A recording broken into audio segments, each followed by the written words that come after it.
Hi, so I got to speak with SEC Chair Gary Gensler about crypto, and I think number one question is really how is he looking at crypto regulation? How is the agency approaching it? So, Nick, good to be with you. Good to be with an audience of CoinDesk subscribers or viewers. Yeah, I think about investing in the context of markets, and we at the Securities and Exchange Commission were set up nearly 90 years ago, and it was to protect the investing public. And the speech that you reference, I start with that. I start with those foundational things around President Roosevelt, Congress, what they tried to put together, and the first chair of the Securities and Exchange Commission, Chair Kennedy, who was President Kennedy and Senators Kennedy's father. And so I think of it in that context. And 90 years later, those basic bargains are really what it's about. When somebody is raising money from the public gets to decide which risks they take. We at the Securities and Exchange Commission are not a merit regulator. If you want to take a risk, take a risk. But we are, and what our regime is about disclosure, making sure there's full and fair and truthful disclosure. Even President Roosevelt called it the Truth and Securities Act, the first of our 4 key acts. And so I think of it all in that context. Satoshi Nakamoto writes the white paper, Halloween night in 2008. A number of years later, people start to invest in it. They're buying and selling it. Some years later, we start to see other coins, other tokens. And, if you just look at coinmarketcap.com, there's 10,000 or so tokens listed there. Some have more liquidity than others, of course, and some have more value than others. But what is the investing public doing? They're investing for a better future based upon the efforts of others. There's websites you go to, there's Medium posts that you read, there's crypto Twitter, there's Reddit forums and places you can look for information. And it's about that common enterprise and that entrepreneurial effort, which is the hallmark of investment contracts, which are securities. So I think that's where we are, is that that most of the tokens meet the traditional standards that our Supreme Court has laid out, and that we, the SEC, have a role to help protect investors and instill and enhance trust in these markets. But back to you, Nick. Well, so to your point about instilling trust in these markets, you've said on numerous occasions that you believe a lot of crypto trading platforms, which we commonly refer to as crypto exchanges, should be registered as national securities exchanges because, in your view, and in the view of your predecessor, Jay Clayton, and in the view of, I think many other SEC staffers and even lawyers, a lot of cryptocurrencies do resemble securities. What's the next step? They don't just resemble, they are securities, Nick. They are. I mean, Thurgood Marshall, a great Supreme Court justice, wrote in an opinion, and I think it was in the 1970s, that Congress painted with a broad brush to protect the public. And when somebody is raising money from the public and the public anticipates a profit. And so that's kind of the core. And yes, the service providers, if you wish, the crypto exchanges, the crypto lending platforms, whether they call them centralized or decentralized, so-called DeFi, they're transacting and providing services to the public. And they're providing those services around some very small handful of non-security tokens, crypto non-security tokens, but the vast number of these thousands of tokens, without prejudging any one of them, meet the standard of being a security. And thus the platforms have an obligation to come in, register, work with us, find a path forward. But ultimately, it's about protecting the investing public. And if the investing public's investing in crypto, to have some basic protections. Look, we just went through a time earlier this year where a number of platforms went bankrupt, or they just froze out their customers. Now, I wonder about how many of your readers got frozen out or held, and they just get in line in a bankruptcy court. Or even if the platform started to honor their obligations, sometimes they were frozen for 3 hours or 3 days or a week. And there's basic protections in our securities laws that guard against that. And what's more, right now, if you're investing on any one of these service providers' platforms, you're not getting those basic protections, ensuring against fraud, manipulation, what's called front running. Further, the platforms are an amalgam of different services. Not only are they doing what you might be familiar with at the New York Stock Exchange, but they are also doing things that they're acting as a broker against you. They're like an amalgam of dealers trading against their public, maybe trading ahead of you based upon your information as the investing public, that they could be trading ahead of you. And our securities laws say, no, that's not allowed. So there's a lot of protections that you right now are not getting the benefit from, but should be because it's the law. Right. So, I guess my question is, what's the next step in having these platforms register as securities exchanges, or come in? The next step is if they successfully register, then the investing crypto public gets to decide. Look, these are, by their very nature, speculative assets. There's, give or take, 10,000 of them. And pretty much any venture capitalist would probably tell you that most startups fail. That's just the nature of the economics of startups. And so the investing public, will get a fuller disclosure about those individual token projects. You'd also have protections in your trading against fraud, manipulation, and that the transparency of those platforms, how orders are matched and the like. And that if they are also dealers, that it get separated out. This amalgam of different features that they're doing gets separated out. If you have a desire to take your crypto and lend it, that you actually have some disclosures that the service provider providing you that interest. And remember, if somebody says reward or yield or interest or return, the label doesn't matter. It's similar to when you put your money with the money market fund and you say, well, they're going to give me a return, but then they actually have to disclose what they're doing with your money. And it's your money, ultimately. What are they doing with it? Are they trading like a hedge fund? Are they lending it to somebody else?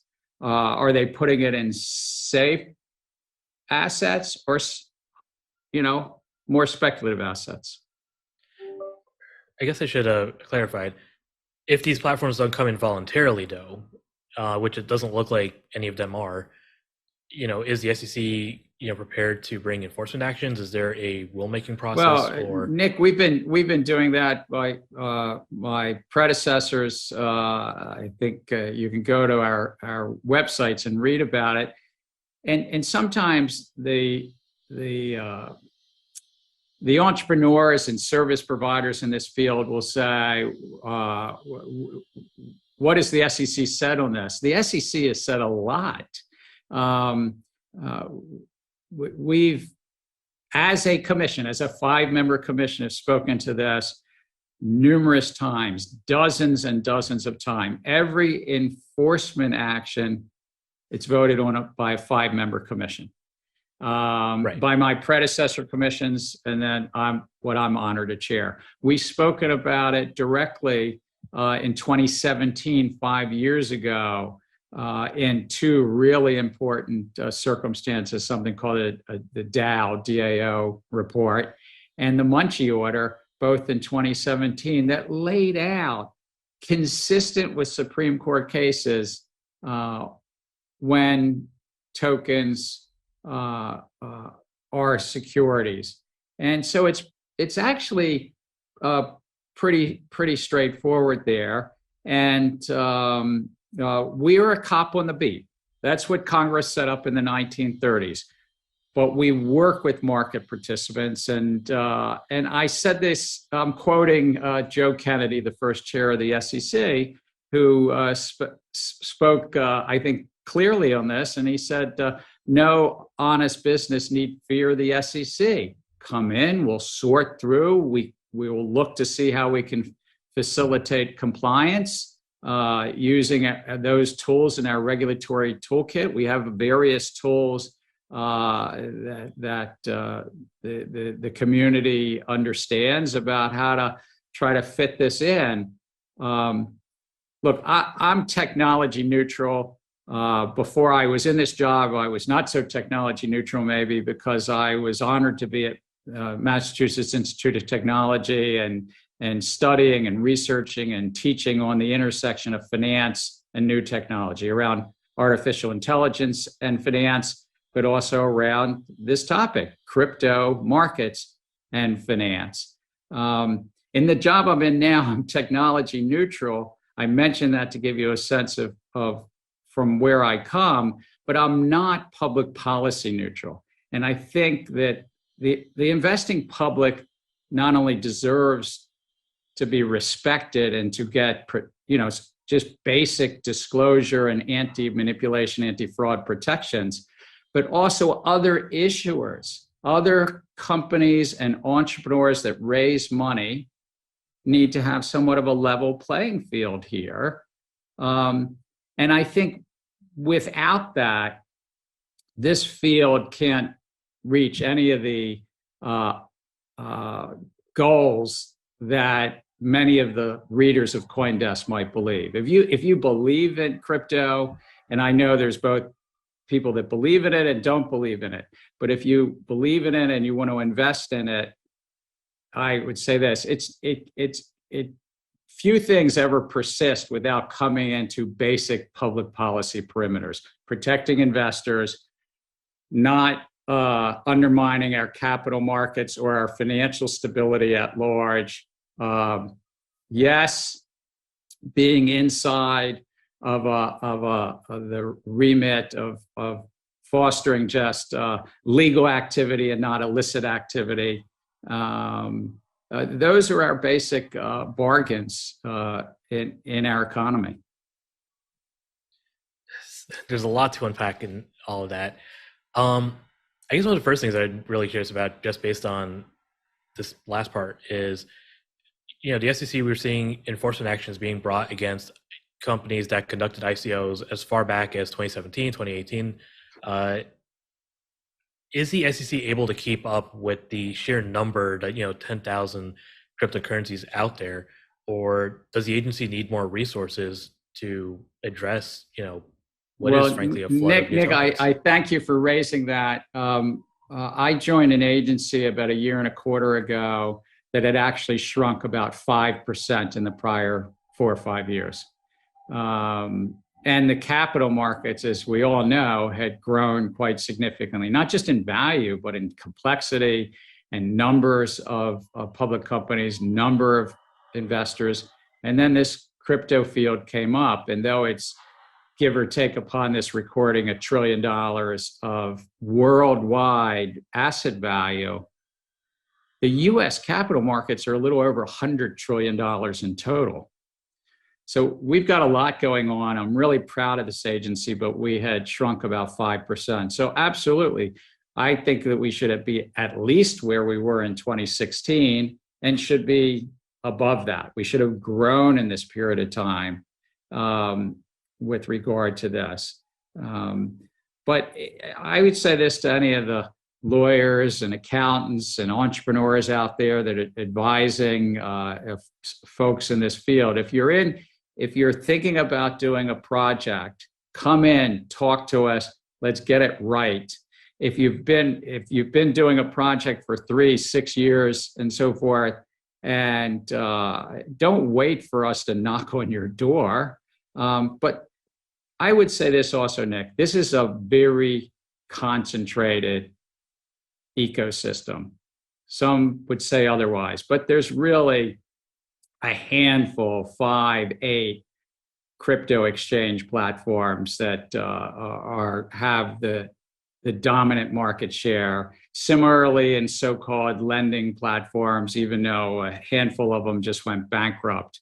And so too also in the so-called decentralized finance or DeFi space. These are highly concentrated actors and players. They often have hundreds of tokens on them. So given what we've discussed, it's highly likely they have securities on them. Come in, work with us, work on getting the right facilitation around your exchange function, your broker-dealer function, your custodial or clearinghouse function, your lending.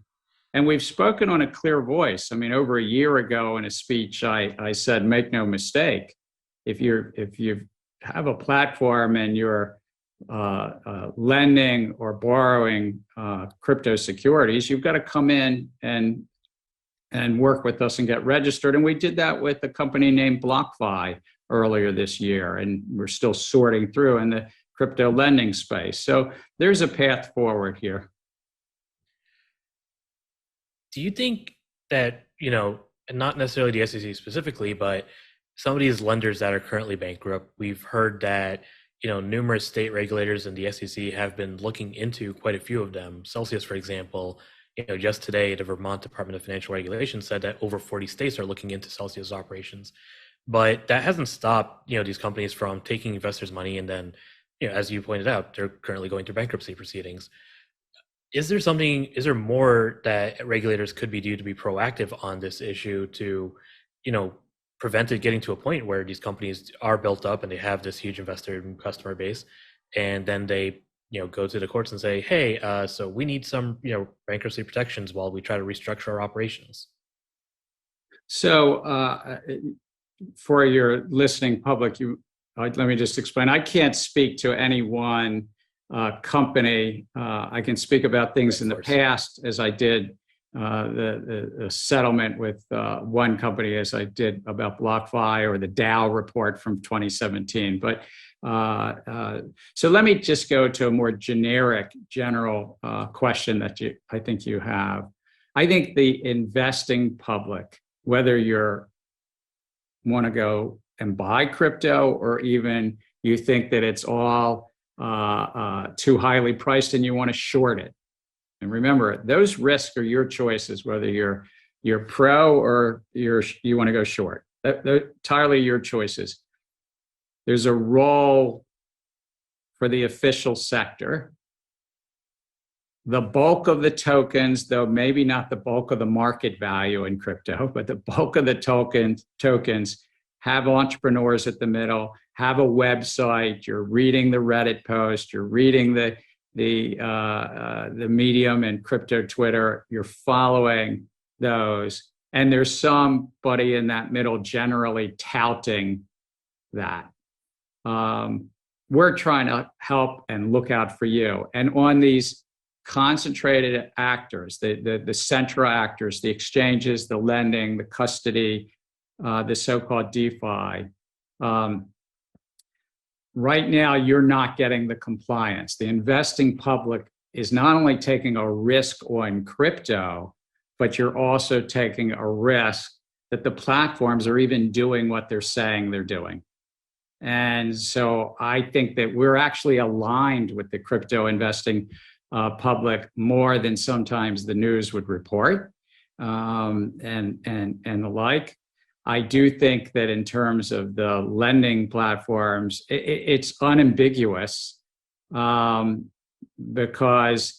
it doesn't matter what you hand over to a platform. If you hand over gold, if you hand over Bitcoin, or you hand over any one of 1,000+ alternative coins, frankly, if you handed over chinchillas, that the platform is taking those funds of value and doing something with it. They might be operating a hedge fund, they might be lending it out, they might be operating other investment schemes, but that platform is under the securities laws because of how they've taken that money from you, and that you deserve the benefits of disclosure and certain investor protections.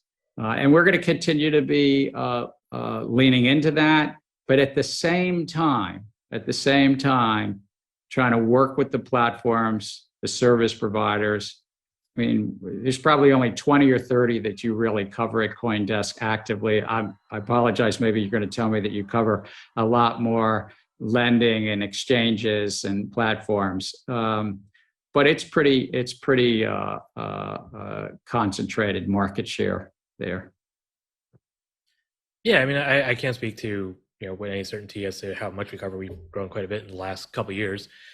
I do know we have written about some of the potential dangers posed by these same companies that we're now talking about. But this kind of really just brings me back to my first question, which is what role does or should the SEC have in just being more active with these lenders, with these trading platforms, and all these other service providers that they believe that they don't need to come in to talk to the SEC or register. At what point does it go from an invitation to something more forceful?